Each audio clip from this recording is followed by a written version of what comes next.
Olá, boa noite a todos, sejam todos bem-vindos ao nosso encontro das segundas-feiras. Eu sou Leila Rocha de Oliveira, do Centro de Estudos Espíritas Allan Kardec, aqui da cidade de Olambra, cidade do interior de São Paulo. Hoje é dia 1º de março de 2021, muita alegria de estarmos mais uma noite juntos. Boa noite, Regina. Um abraço para a Dona Adélia, um abraço para todos os amigos, um abraço para todos que nos acompanham, que vão chegando, amigos do plano espiritual e do mundo material. Para a nossa preparação da noite de hoje, nós vamos começar a ler um trecho do livro Vinho de Luz, pelo benfeitor Emmanuel e Francisco Cândido Xavier. Oi, Inês, boa noite. Boa noite, boa noite, boa noite, Glau Bueno, que bom estarmos juntos. Abri aqui na mensagem número 3, o necessário. Essa passagem se encontra no Evangelho de Lucas, capítulo 10, versículo 41. Anne, Letícia, Guaraci, muito bom. Osvaldo Filho, nos sentimos muito felizes, muito gratificados com vocês, participando desse nosso encontro fraterno, dessa grande rede do bem. Ô Pedro, boa noite, Pedro. Então vamos à página. O necessário, mas uma só coisa é necessária. Mas uma só coisa é necessária: Jesus. Lucas, capítulo 10, versículo 41. Terás muitos negócios próximos ou remotos, mas não poderás subtrair-lhes o caráter de lição, porque a morte te descerrará realidades com as quais nem sonhas de leve. Administrarás interesses vários, amealharás enorme fortuna, improvisarás pomposos discursos, organizarás grande movimento em derredor de teus passos. Tudo isso é possível que aconteça conosco. Por outro lado, também é possível. Experimentarás muitas dores, exaltarás o direito com verbo indignado e ardoroso. Porém, uma só coisa é necessária, asseverou o mestre em sua lição a Marta, cooperadora dedicada e ativa. Jesus desejava dizer que, acima de tudo, compete-nos guardar dentro de nós mesmos uma atitude adequada ante os desígnios do Todo-Poderoso, avançando segundo o roteiro que nos traçou a divina lei. Queridos amigos, que Jesus possa, através dos seus emissários do bem, estar aqui conosco nesta noite, agradecendo a equipe espiritual de Dr. Bezerra de Menezes e todos esses benfeitores anônimos que desde a primeira hora se encontram dando todo o amparo, toda a sustentação aos trabalhos desenvolvidos pela nossa Casa Espírita. Com muita alegria, nós só podemos dizer muito obrigado, Senhor. Sê conosco, agora e sempre. Queridos amigos, bom estarmos juntos, Sueli e todos os que foram chegando, alguns eu não consegui visualizar, mas sintam-se cumprimentados, abraçados. Hoje nós vamos falar de um tema muito interessante e nós demos o título a ele, O Peso da Cruz. O peso da cruz. Quantos de nós alegamos que carregamos uma cruz nas nossas vidas?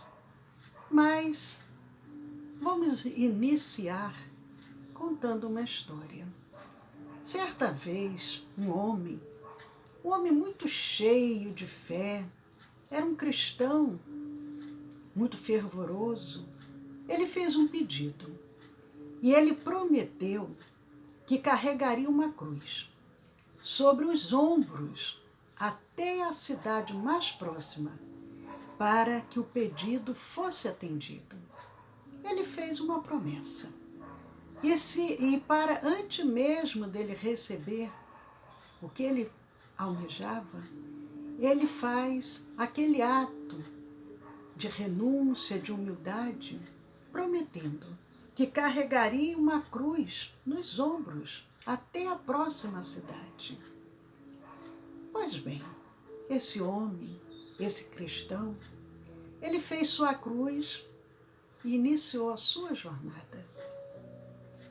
Aproximadamente na metade de seu trajeto, em um pequeno vilarejo, ele já sem forças e com os ombros quase sangrando, avistou uma pequena fábrica, uma fábrica de cruzes. A fábrica fabricava cruzes.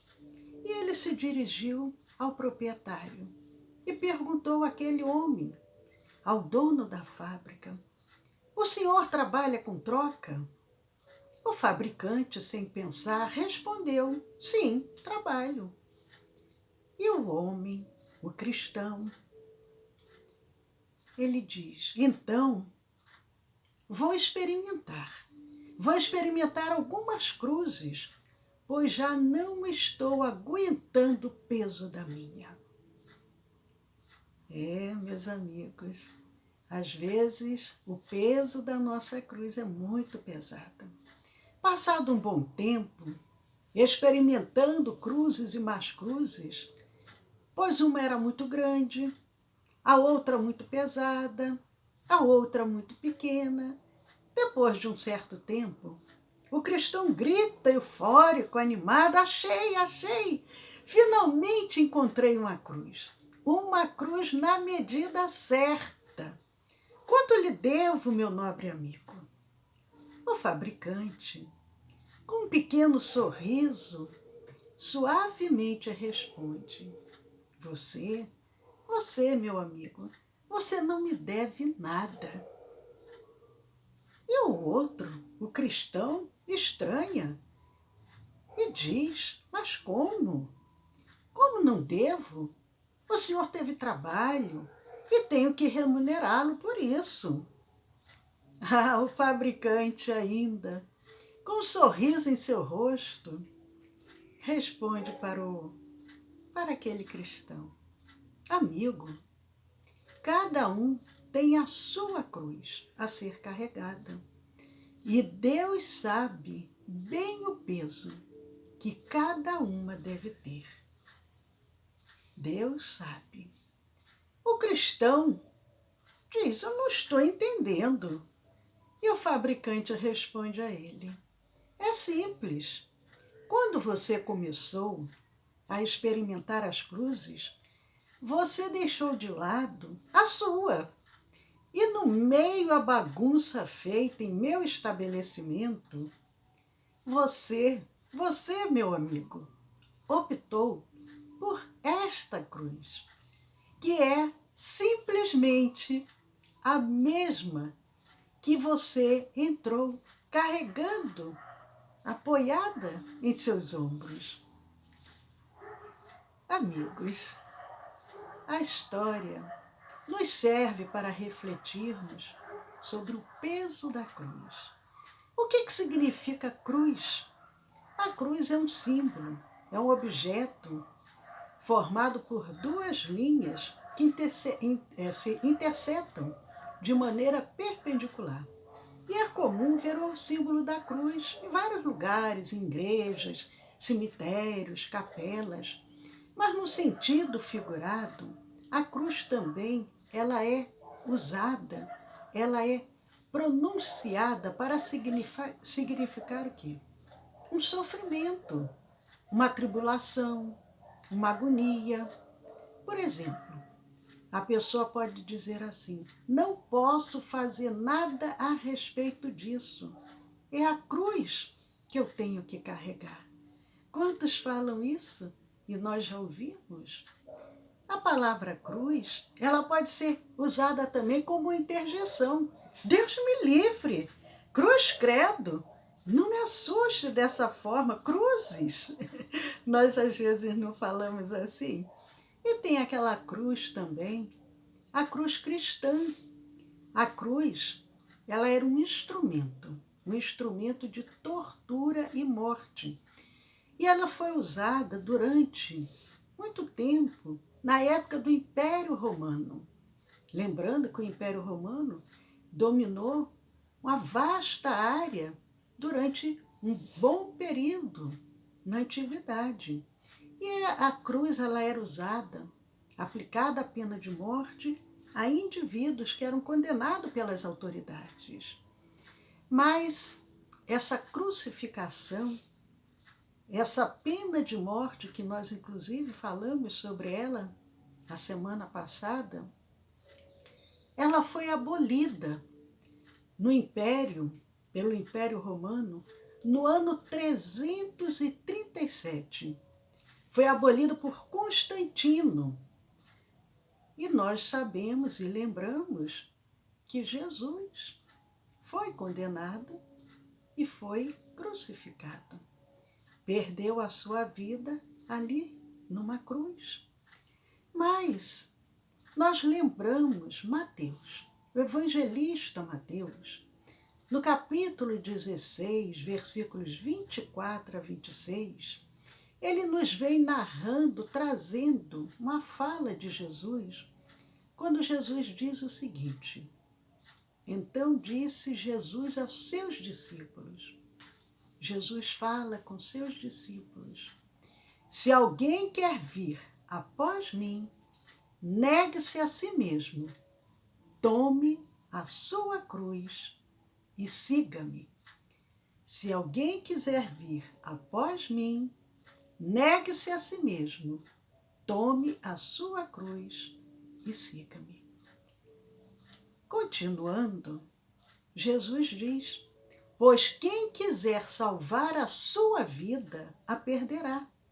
E quem perder a sua vida por minha causa, a encontrará.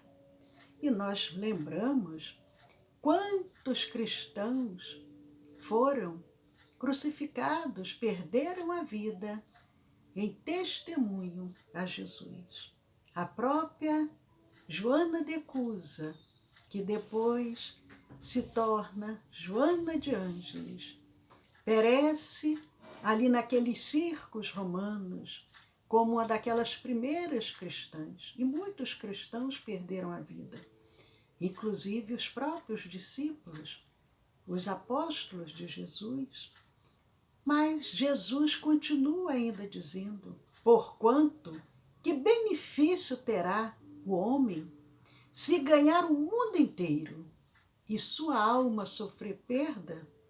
Ou que dará o homem em troca da sua alma? Jesus questiona os seus discípulos, convida-os para segui-lo. Mas não diz assim, vai ser fácil. Não, ele diz, pegue a sua cruz e siga-me. O caminho do Evangelho não é um caminho de facilidades, é um caminho de libertação, de evolução moral e espiritual. Mas Lucas também traz no seu Evangelho, no capítulo 9, versículos 26, também narrando essa passagem de Jesus, agora com a sua própria forma de transcrever. E dizia a todos, Lucas se referindo a Jesus, e dizia a todos, se alguém quer vir após mim, negue-se a si mesmo e tome cada dia a sua cruz e siga-me. E tome cada dia a sua cruz e siga-me. A forma como Lucas traz o convite de Jesus. Porque qualquer que quiser salvar a sua vida, perdê-la-á. mas qualquer que por amor de mim perder a sua vida, a salvará. E aí Jesus continua ainda em Lucas dizendo: por que aproveita o homem granjear o mundo todo, conquistar o mundo todo, perdendo-se ou prejudicando-se a si mesmo? E, em geral, nós nos preocupamos muito mais com a matéria, com os bens materiais, com as aquisições materiais, do que com a nossa busca dessa salvação espiritual. E continuando ainda em Lucas, capítulo 9, 23 a 26, porque qualquer que de mim e das minhas palavras se envergonhar, aquele que se envergonhar da mensagem do Cristo, é o que ele vem dizendo, dele se envergonhará o Filho do Homem, quando vier na sua glória e na do Pai e dos santos anjos. Jesus, de uma forma muito firme, ele diz: aquele que se envergonhar da minha mensagem não vai aproveitar, vai perder a oportunidade. André Afonso Monteiro, no jornal do mês de janeiro de 2016, o Correio Espírita, ele traz um artigo comentando sobre essa passagem de Mateus e essa passagem de Lucas, e ele vem trazendo, citando a passagem que nós acabamos de falar, mas para reforçar, repetiremos: e quem não toma a sua cruz e não segue atrás de mim, não é digno de mim. Quem não toma a sua cruz e não segue atrás de mim, não é digno de mim. Está em Mateus capítulo 10, versículos 38 e Lucas capítulo 14, versículo 27. E nós vamos lembrando o articulista quando ele diz que no Antigo Testamento, mais especificamente no livro de Jó, e acredito que a maioria já ouviu falar de Jó, encontramos o quê? A história de um homem que perde todo o dinheiro, toda a sua família, perde a saúde, ele vai perdendo tudo, tudo, tudo. Ele que era um homem que tinha tudo. Ele tinha uma família maravilhosa, ele tinha posses, ele tinha saúde, mas mesmo diante de todos os infortúnios e da zombaria alheia, as pessoas ainda zombavam de Jó em relação à sua fé, porque ele foi perdendo tudo, mas a fé se mantinha firme. Ele se mantém fiel a Deus. E ao final da sua jornada, Jó é restituído em dobro por tudo que tinha perdido. A vida de Jó está transcrita lá no Antigo Testamento, e quem não lembrar, vale a pena depois reler. Mas nós lembramos até Allan Kardec. Allan Kardec, o nosso venerável codificador, ele enfrentou sua cota de sacrifícios, ele foi muito perseguido, ele foi colocado sobre ele injúrias, difamações, calúnias, mas ele não esmoreceu. Isso é que é importante, ele não esmoreceu. No Evangelho segundo o Espiritismo, no capítulo 5, Bem-aventurados aflitos, que é o capítulo que nós estamos estudando na terça-feira no nosso estudo do Evangelho. Capítulo 5, de O Evangelho segundo o Espiritismo, Bem-aventurados aflitos. Quando trata do item justiça das aflições, causas anteriores, causas atuais das aflições, nós já comentamos sobre essa parte do capítulo 5. Allan Kardec, ele nos orienta acerca das origens de nossas experiências difíceis. Ele nos fala sobre a justiça e a bondade divina. e que sem estas não poderíamos conceber a Deus. Porque se Deus é perfeição, se nós passamos por aflições, é porque tem um motivo. Como que Deus, sendo justo e perfeito, permitiria que seus filhos sofressem aflições se não fosse por algum motivo justo? É isso que Allan Kardec nos narra no capítulo 5 de O Evangelho segundo o Espiritismo. Mas lembramos também que o Mestre, Jesus, ele recebe ajuda para carregar a sua cruz. Os evangelistas Mateus, Marcos e Lucas, eles narram que quando Jesus estava a caminho do Gólgota, aonde ele iria ser crucificado, ele já não estava mais aguentando o peso daquela cruz, e aquele peso tão intenso, Simão Cirineu, uma parte do caminho, carrega aquele madeiro infame para o Cristo, para o Messias, para o doce Rabi da Galileia. Mas nós temos que refletir. Até Jesus, naquele momento, recebeu auxílio. Não devemos virar as costas, ou melhor, virarmos de costas para aqueles que estiverem padecendo, carregando o peso da sua cruz. Porque mesmo que ele esteja quitando seus débitos, mas não é motivo para não o auxiliarmos dentro das nossas possibilidades. Todos os que se aproximam do Evangelho com o intuito de fazer a sua reforma pessoal serão compelidos a dar testemunho.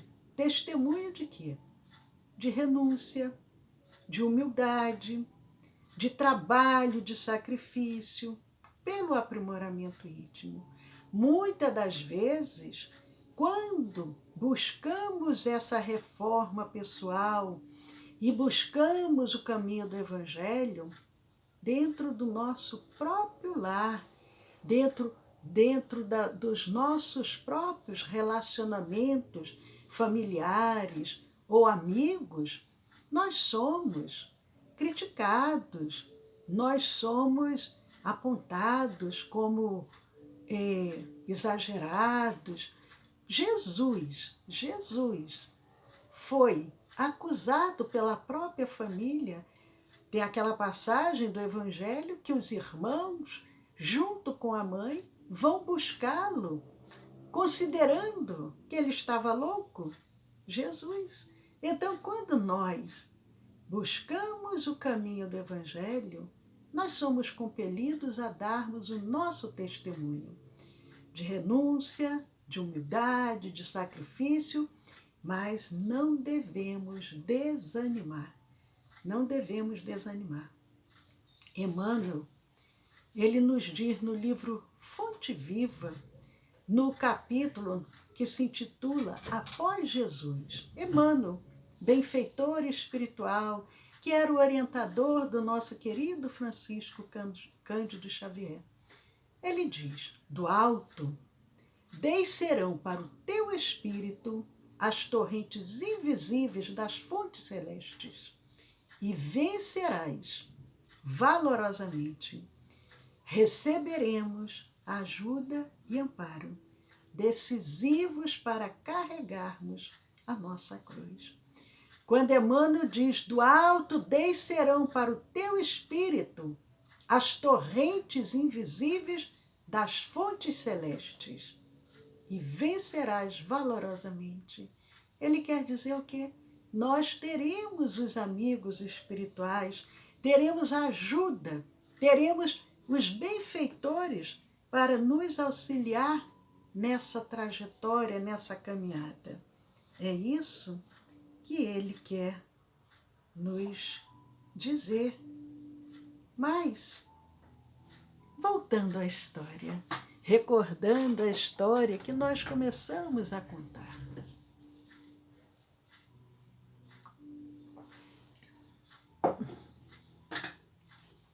Aproveitar aqui para dar uma ajeitadinha aqui nesse daqui que está na gravação. Aí eu acho que vai ficar, não deu muito certo não, está cortado ali, fica assim mesmo, eu ajeito. Nós estamos procurando melhorar sempre as gravações, mas ainda somos amadores. Mas recordando a história. Um homem, que era um cristão, ele fez um pedido. E ele prometeu que carregaria uma cruz sobre os ombros, se ele conseguisse esse intento. Ele já de antemão, ele já segue carregando a cruz como uma forma humilde de dizer, olha, eu estou fazendo a minha parte, eu espero ser atendido. Mas no meio do caminho, já sem forças, ele avistou uma fábrica onde se fabricavam cruzes. E ele pergunta ao proprietário se o proprietário aceitaria realizar uma troca. E o proprietário, o fabricante, responde que sim, aceitaria fazer uma troca. Então aquele homem, aquele cristão, ele começou a experimentar. Experimentou várias cruzes, porque ele não aguentava mais o peso da que ele estava carregando, e ele resolve experimentar. Até que ele acha uma e ele fica muito feliz, porque ele encontra a cruz. Ele grita assim, eureka, achei, encontrei uma cruz na medida certa. E ele pergunta ao fabricante, quanto lhe devo? Quanto lhe devo? O peso da cruz. O peso da cruz. O fabricante responde para ele, você não me deve nada, meu amigo. Como não devo?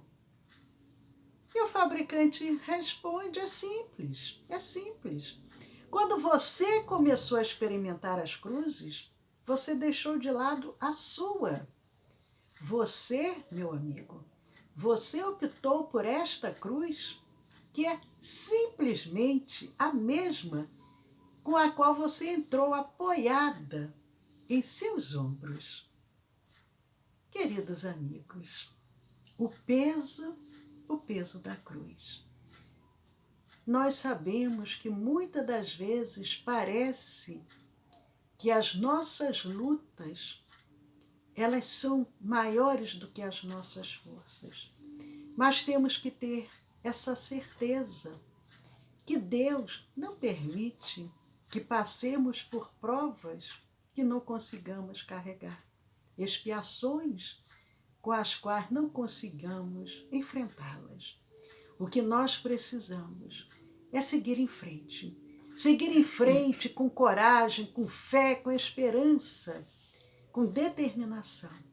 A cada dia, ao despertar com aquela esperança de que será um dia melhor. Mas orar. Ontem, no nosso Evangelho no Lar, quem nos assistiu, a prece era para nos ajudar nos momentos de aflição. Pedir a Deus força para vencermos as nossas aflições. Então, o que nós podemos e devemos fazer? Orar, pedir a Deus, pedir a Jesus que possa nos ajudar, para que possamos enfrentar com dignidade, com coragem, com fé, o que precisarmos para sairmos daqui vencedores. Nós vimos que Jesus nos convida, mas ele nos diz assim, venham, que vocês terão uma vida de facilidades. Não, ele diz, sigam-me, pegue a sua cruz diariamente. Lucas retrata dizendo, diariamente, porque diariamente nós estamos vencendo. A cada dia é um momento de luta, mas de vitória também. Então, que nós possamos buscar a mensagem de Jesus, buscar o seu evangelho de amor, buscar os ensinamentos da doutrina espírita que nos dão essa base como a terceira revelação, nos mostrando que nada é por acaso. Estamos aqui encarnados com um objetivo e que possamos cumpri-lo da melhor forma possível, para não perdermos essa oportunidade. Então convidamos a todos, todos nós, a mim, a você, aqueles que estão aí ao seu lado, todos nós, encarnados e desencarnados, possamos seguir em frente. Coragem, fé e esperança. Paz a todos e até a próxima segunda com um novo tema para a nossa reflexão.